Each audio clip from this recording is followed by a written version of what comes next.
CIMAC Radio presenta Nuestra Tierra, Nuestro Cuerpo. Un espacio donde tejemos comunidad para reflexionar, sentir y transformar juntas. Entre mujeres, repensamos cómo la crisis climática atraviesa nuestros cuerpos, nuestras decisiones y nuestras vidas. Porque el cuidado de la tierra y el cuidado de nosotras van de la mano. Defender la vida es defender la tierra. Y la justicia climática la construimos en colectivo. Hola, qué gusto que estés aquí. Bienvenida a otro episodio de Nuestra Tierra, Nuestro Cuerpo. Yo soy Adri y como siempre me emociona que compartamos juntas este momento. Recuerda que estamos transmitiendo por CIMAC Noticias en Facebook y en cimacradio.org. Y como cada 15 días, tengo una nueva pregunta. ¿Cómo se transforman nuestros vínculos cuando el mundo está cambiando tan rápido? Cuando el clima se descompone, también se resquebrajan certezas sobre el futuro, sobre el amor, sobre cómo y con quién queremos vivir. Hoy, con Abril, vamos a hablar de algo profundo y poco nombrado. Cómo la crisis climática atraviesa nuestras relaciones afectivas. Desde la ecoansiedad que vivimos hasta los nuevos pactos de cuidado que nos acercan, el deseo de amar más lento, más consciente, más vivo. Si alguna vez te has preguntado cómo amar en tiempos de crisis, quédate. Esta conversación es para ti. Y para conocer más a Abril, ella es psicóloga, docente y activista socioambiental.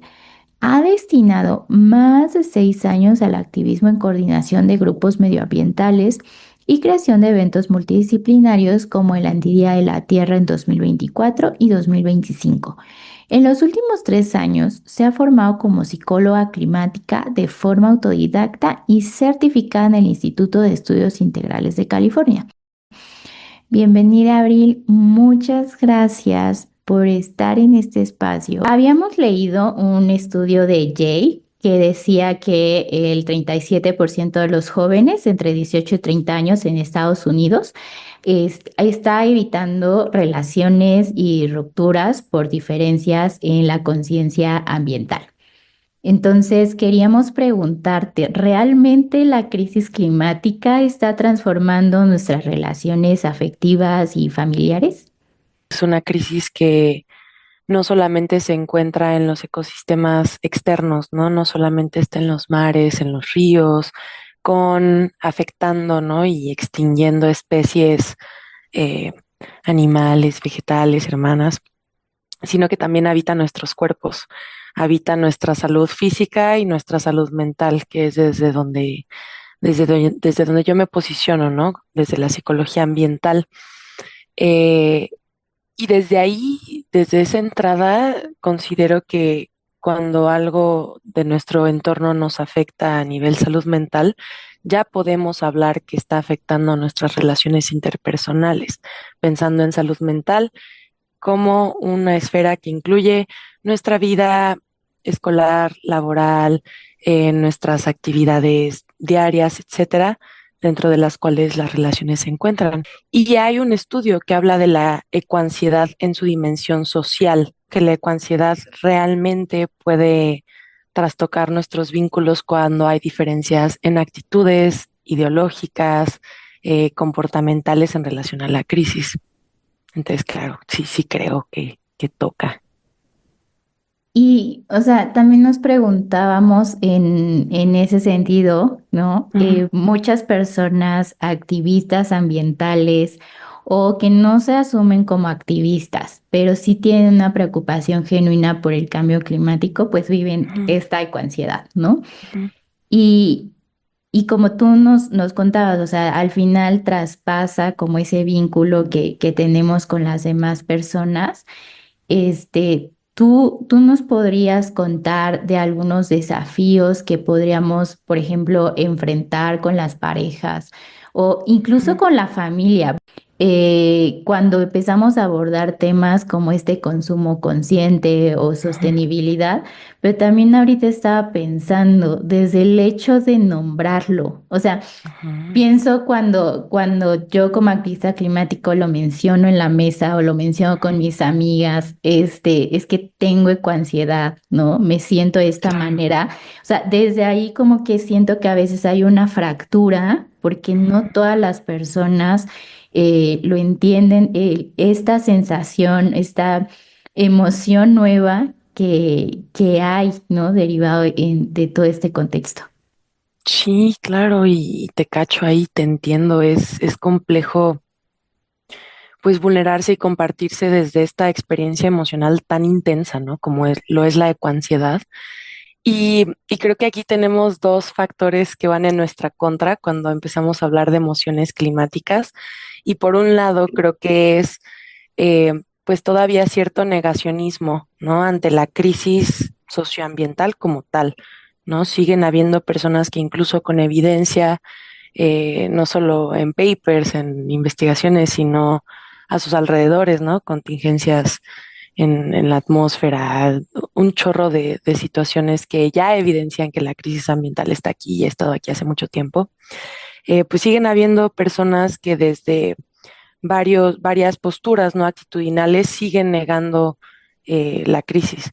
Y por el otro lado también tenemos una sociedad, ¿no? Ciertos paradigmas que predominan en nuestra sociedad que siguen valorando lo racional sobre lo emocional, siguen considerando a lo emocional como algo inferior, como una debilidad, como algo que se debe de controlar, de domar, ¿no? Dentro de todos estos valores pues occidentales, patriarcales, coloniales, ¿no? Que consideran la emoción como algo irracional. Entonces creo que justo tenemos esas dos grandes olas en contra de nosotras cuando hablamos de la ecoansiedad o de emociones climáticas, porque hay una doble negación, una doble invisibilización o sí, ¿no? Como esta complejidad al hablar de nuestros afectos con la crisis ambiental.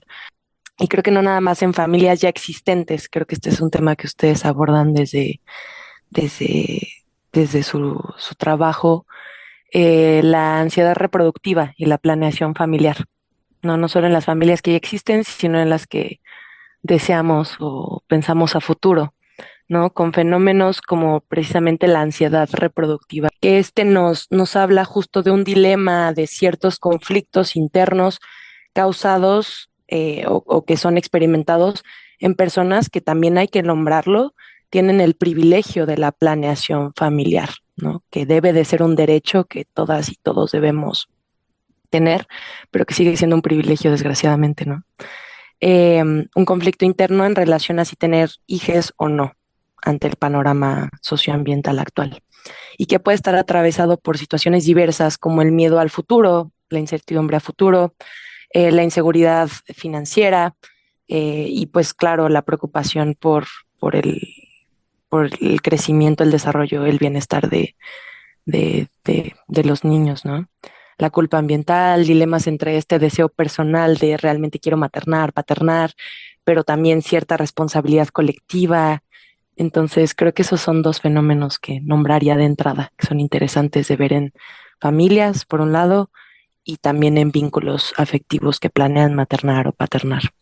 Y hoy pienso que por estas luchas, esta apertura, de que también estamos en una generación que nombra más la parte emocional y la pone como algo importante y algo al centro de todo su espacio, ya tenemos nombres para decir cómo nos estamos sintiendo, pero también vemos que ya no solo queda en esa, pues, ¿qué mundo voy a dejar, ¿no? Sino también, como tú mencionas, este dilema personal de quiero traer hijos al mundo y que al final del día también es otro derecho humano y que se ve mermado justo por ese contexto climático. Apenas me encontraba buscando información con estos otros términos de la vegansexualidad, por ejemplo, ¿no? Que es este movimiento de personas jóvenes que deciden relacionarse sexoafectivamente solo con personas que son veganas, ¿no? Que Mm, tienen esta postura ética, política y también algunas otras plataformas, ¿no? Por ejemplo, en Francia tienen una plataforma como Tinder, pero es enfocada a personas que tienen conciencia ambiental, ¿no? Entonces pueden wow. conectar ahí con amigos o con parejas, si es lo que buscas, pero que ya tienen toda esta eh, política en sus vidas de tener esta conciencia ambiental, ¿no? Entonces, pues justo yo pensaba eh, m- un paso antes de cómo nos relacionamos, ¿qué estrategias, por ejemplo, podríamos adoptar nosotras? Este, pues para manejar mejor todas estas emociones tan desbordadas que tenemos y que al final pues las vamos a ver reflejadas en el deseo de ser madres, en con quién nos relacionamos, ¿no? Ya no solo afectivamente, sino también sexo afectivamente. Porque sí pienso, ¿no? En un primer momento tenemos que cuidar nosotras de nuestro cuerpo, entendernos, para luego quizás sí fortalecer esos vínculos afectivos, ¿no? Ante este miedo al colapso. Wow. Bueno, sí, no quiero perder tu pregunta, pero esto de las plataformas me sorprende un buen, me parece bien interesante ese fenómeno. Bueno, estrategias para navegar, procesar las emociones climáticas que justo pues tenemos a la ecoansiedad que pues sí funge como un concepto paraguas, ¿no? Que dentro de la ecoansiedad está también el miedo, la ira, ¿no? La incertidumbre, la ansiedad, la tristeza, el duelo, ¿no? Em, y que justo son emociones que se les debe de poner el sufijo eco y es algo que he comprendido es importante porque y esto lo menciono porque es importante también su intervención y su abordaje, tener esto en cuenta. No son emociones que cuyo estresor, o sea, lo que las detona, lo que las genera, no es una situación temporal o no es una situación personal solamente. Es diferente yo estar estresada o sumamente angustiada por tener alguna entrega de trabajo, ¿no? Que tengo un lapso específico o haber tenido un duelo, ¿no? Por alguna pérdida, que es algo que puedo gestionar, que tiene un proceso, pero puede haber cierto término, puedo poder ver cuándo termina el estresor y cuándo empieza algo diferente. En cambio, la crisis socioambiental no sabemos para cuándo pues ceda, ¿no? No sabemos para cuándo van a dejar de haber catástrofes y situaciones que van a seguir desencadenando emociones climáticas. Entonces, este estímulo es de temporalidad indefinida y de magnitud global. Eso tiene una diferencia en cómo lo procesamos. La propuesta de cómo abordar la ecoansiedad, cómo abordar las emociones climáticas, son una fusión que es muy importante entre lo individual y lo colectivo, ¿no? En tú, en lo personal, poder gestionar a través de diferentes herramientas, ¿no? Procesar tus emociones, regularte, poderlo hablar con alguien, poderlo mover de tu cuerpo de alguna forma, pero tampoco, también unirlo a la acción colectiva y a la comunidad, que es justo una propuesta de procesamiento emocional que también desde la psicología ambiental se recupera de la psicología comunitaria, ¿no? De todos estos grupos y círculos de acompañamiento colectivo que, te digo, desde la psicología ambiental se conocen como cafés climáticos, estos espacios justo para poder acompañarnos en colectivo sin necesidad de abrir un debate intelectual respecto a la crisis ambiental, solo de estar con nuestras emociones en colectivo y sostenernos ahí, ¿no? Escucharnos, validarnos, acompañarnos. Y por el otro lado también buscar que estas emociones sean impulso para la acción por el clima. También hay diversos estudios que hablan de cómo quienes experimentan ecoansiedad y la pueden gestionar, procesar de alguna forma, con la acción por el clima. Y eso también es una forma de ir procesando. Pero sí hay que encontrar cierto equilibrio en poder decir, tomo algo de cuidado personal en lo privado, ¿no? En mi espacio, con mis personas, mi red de apoyo, y salgo y continúo en la... Entonces, o sea, estoy pensando que esta crisis climática también está impulsando formas de vincularnos más comunitarias y colaborativas. Esta respuesta comienza a ser más acompañada y me parece una apuesta resiliente y también bastante interesante porque el modelo económico que tenemos apuesta por lo individual, ¿no? Y que todo sea, cada quien que sea a cargo de, y las respuestas son como esa forma de, pienso yo, a veces de resistencia, ¿no? En CIMAC Radio queremos escucharte. Queremos escucharte. Comunícate con nosotras al 5535 0847 61. 5535 0847 61. Y déjanos conocer tus opiniones sobre nuestra programación. CIMAC Radio, periodismo con perspectiva de género.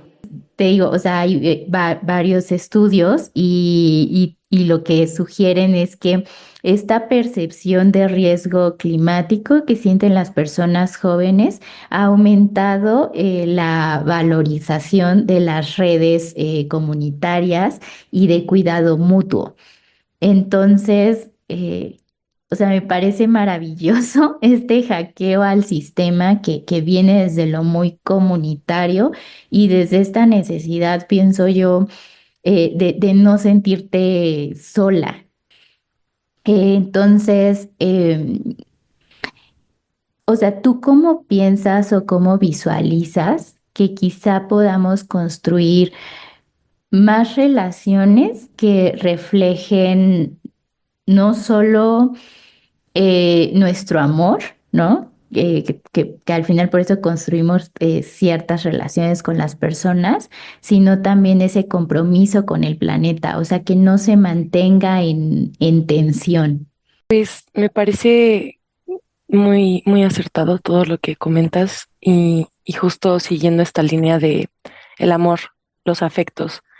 Em, Justo esta idea de los Tinders ambientalistas. Por un lado, me parece muy importante que podamos entender que podemos construir comunidad desde nuestro amor también a la lucha y nuestro amor a lo vital y a la tierra y a, ¿no? Que justo también ese es un lado muy interesante de las emociones climáticas, que inherentemente también quiero mencionar, son emociones colectivas. Se dice que son una, bueno, desde un lugar un poco quizá más metafórico, más poético, son una herida colectiva que nuestros cuerpos cargan en lo individual, ¿no?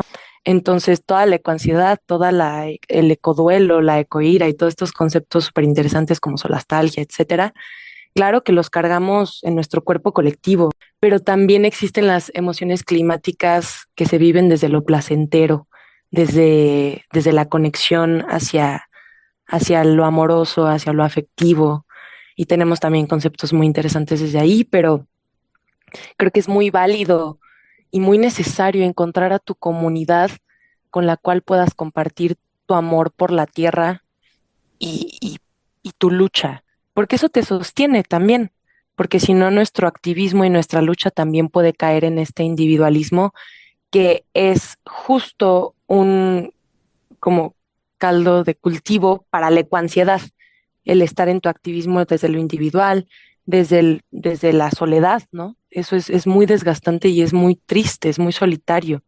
Entonces, creo que justo generar comunidades con las que luches es importante para nuestra resiliencia emocional, que está directamente relacionada con qué tanto podemos también enfrentarnos a la lucha, ¿no? Y seguir en pie ante la lucha colectiva ambiental.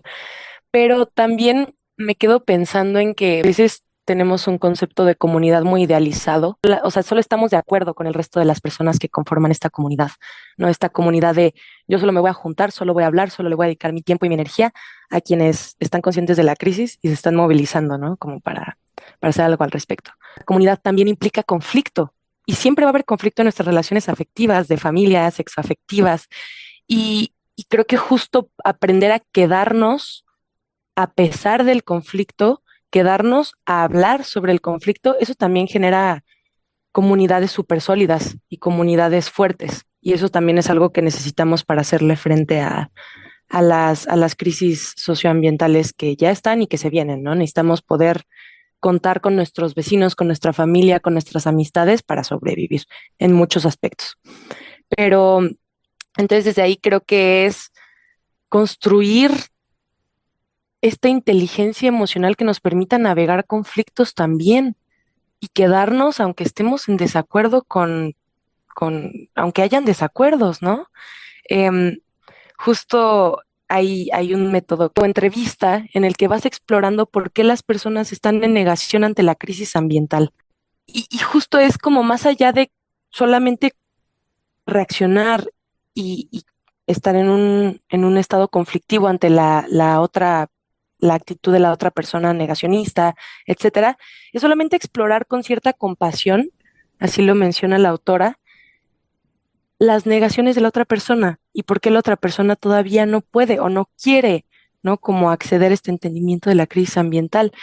Y, y es justo una postura que me parece interesante, como cómo poder, uy, y difícil, cómo poder sentir compasión ante personas que no lo ven o que no lo pueden ver. No es solo una crisis de información y de conciencia racional, es una crisis también emocional. Entonces, ¿cómo podemos ir construyendo y adquiriendo herramientas emocionales que nos permitan estar en contacto con esta información que es muy angustiante? Muchas personas no están negándolo, no están apáticas. Tal vez solo no saben cómo abordar lo que sienten ante la crisis ambiental, no saben cómo dar pasos hacia la acción. Esa es como una propuesta, una teoría también. Pero, pues sí, yo creo que justo no rendirnos en nuestra comunidad y buscar cómo jalar juntos de alguna forma, porque sí nos necesitamos para, para lo que viene. Me parece muy importante esto último que dijiste, porque muchos movimientos que nacen desde un genuino interés por el planeta y que nos hacen llenarnos de emociones, de pronto están tomando caminos en la negación de otros derechos. Entonces, o sea, es como satanizar a quienes deciden sí construir una vida en pareja, a quienes sí deciden construir una vida Mm. en familia, a quienes no han cambiado su alimentación. Entonces, me parece bien interesante que podamos abordar también esta otra perspectiva, cómo miramos a todas esas personas desde la compasión, desde también el entendimiento que hay N cantidad de factores por las que van tomando esas decisiones, Claro, ¿no? Y me parece fundamental, pienso, comenzar a brindar más herramientas desde la psicología en cómo abordo lo que estoy sintiendo, si me estoy dando cuenta de esta crisis o me ujú, doy cuenta pero ni siquiera he procesado o entiendo bien qué sucede en mi cuerpo. Pienso que nos faltan todavía pues un camino largo por recorrer para que estas herramientas puedan socializarse más, que las personas tengan acceso a ellas y, y eso, ¿no? Porque pienso, o sea, si tú tienes herramientas, tienes la información, estás entendiendo a tu cuerpo, lo estás escuchando, entonces podemos construir más relaciones, como tú decías, ¿no? O sea, en donde no huyamos del conflicto o no, pues satanicemos a esas personas o estos movimientos y estos sentimientos caigan en la negación de otros derechos humanos, ¿no? Entonces, me parece como interesante abrir esa conversación. Y pues eso, o sea, agradecerte esta conversación. ¿Qué mensaje le compartirías a quienes nos escuchan en este momento? gracias, Adri. Quizá para despedirnos podría decir que em, Pues justo dentro de esta idea de como la compasión hacia las otras personas, eh, también creo que un regalo grande y una herramienta importante es pues la autocompasión dentro de la lucha, ya sea que la persona que nos esté escuchando esté dentro de la lucha ambiental, se considere activista o esté explorando la idea del activismo o esté explorando siquiera la idea de la crisis ambiental y la salud.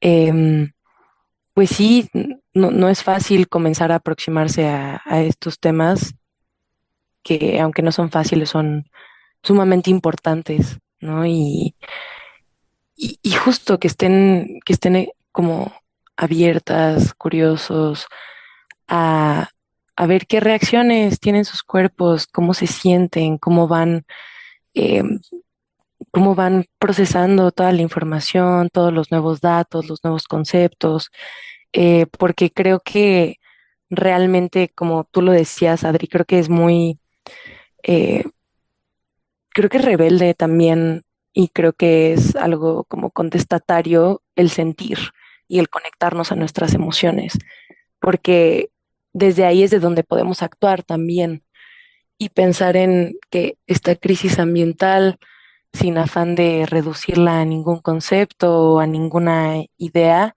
pero podemos pensar que es una crisis producida por la desconexión, ¿no? La desconexión y la idea de la desconexión, de que no somos dependientes de otras personas, que hay personas que son dispensables, ¿no? O sea, que podemos prescindir de ellas y podemos cometer genocidios ante grupos, que podemos cometer ecocidios ante especies y ante ecosistemas y que no dependemos de ello, ¿no? Como toda esta desconexión realmente de nuestro entorno, de las demás personas y la desconexión de nosotros mismos.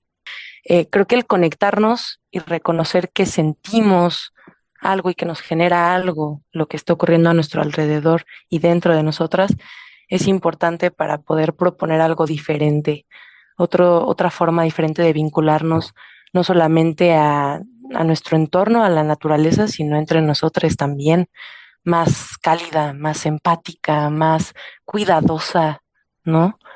Em, entonces, pues sí, la autocompasión, el conectarse y, y quizá el no tener, el ser valientes y comunicárselo a alguien en quien confíen, en quien quizá no los entiende de entrada, pero les quiere y tiene el interés en entenderles. Porque muchas veces tenemos miedo a comunicarlo por ser juzgados y creo que es un miedo muy válido. No hay mucha violencia ante los afectos y ante las emociones, pero tal vez esa otra persona también está esperando a alguien con quien hablarlo y tener algún lenguaje para nombrarlo. Entonces, esa sería la invitación, como esa valentía, si tienen la posibilidad, si tienen algún vínculo con el que se sientan como seguros, cómodos, eh, iniciar la conversación y acercarse y vulnerarse, si es posible. Ah, pues muchísimas gracias, Abril. Siempre es, o sea, siempre me llena el corazón escucharte, porque justo ante esta crisis que parece a veces tan abrumadora, tan cansada, que nos deja mucha incertidumbre, es decir, bueno, otras formas son posibles, otras formas de construir comunidad, de construir con mi cuerpo es posible desde las emociones y también es posible hacer la lucha desde estas emociones, porque a veces también son luchas muy conscientes, pero hacerlo desde esto que nos invade en el cuerpo, pues me parece como una forma pues rebelde, pero muy amorosa y que necesitamos en estos tiempos. Entonces, de verdad, muchísimas gracias. Gracias a ti, Adri. Y gracias a ti que nos escuchas y que cada día te preguntas cómo amar distinto en este mundo en crisis climática. Recuerda que puedes escucharnos cada jueves a las 6 de la tarde en Spotify, en Nuestra Tierra, Nuestro Cuerpo. Comparte este episodio con tus amigas, colegas o con quien sabes que también necesita escuchar esto. Nos encontramos en el próximo episodio y hasta entonces, cuidémonos, amémonos y sigamos. Sin Más Radio presentó Nuestra Tierra, Nuestro Cuerpo.